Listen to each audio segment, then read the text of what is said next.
Tonight to new questions 1 week after Governor Ron DeSantis announced the arrests of 20 people who were accused of illegally voting in the 2020 presidential election. Well, tonight, the person who oversees the state supervisor of elections says the governor is trying to intimidate officials across the state. I-Team investigator Katie LaGrone speaking tonight about the state's election crimes office.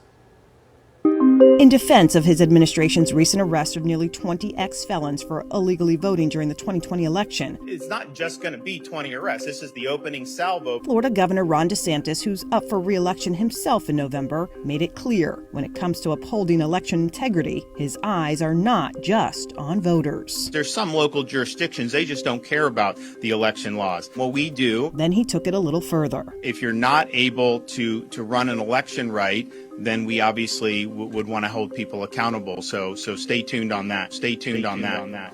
It was unfortunate. I think it was politically motivated. I hate to say that. Mark Early is supervisor of elections in Leon County and leads the state's Association for Election Supervisors. There are 67 of them in Florida who run elections in each county. Early doesn't believe the governor's choice of words was an accident. Those statements certainly make it more difficult to get our jobs done. We're already in an environment stemming from the 2020 election where I think it's well documented that we're under more threats, more harassment.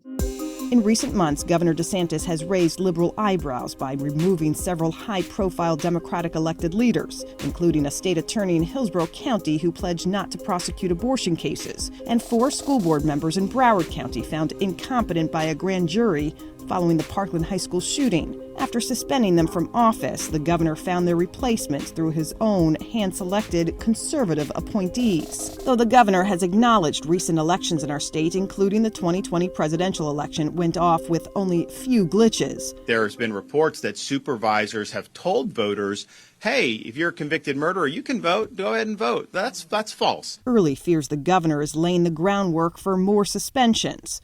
This time among election supervisors tasked with carrying out democracy, but who are finding themselves increasingly in the middle of politics. If you're not able to run an election right, then we obviously would want to hold people accountable. It's disheartening, and there's going to be a lot of people likely leaving the ranks in 2024 when most of the other supervisors are up for election. So this rhetoric needs to quit.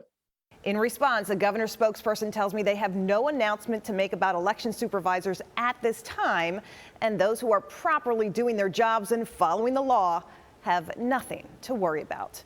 I'm Katie LaGrone reporting.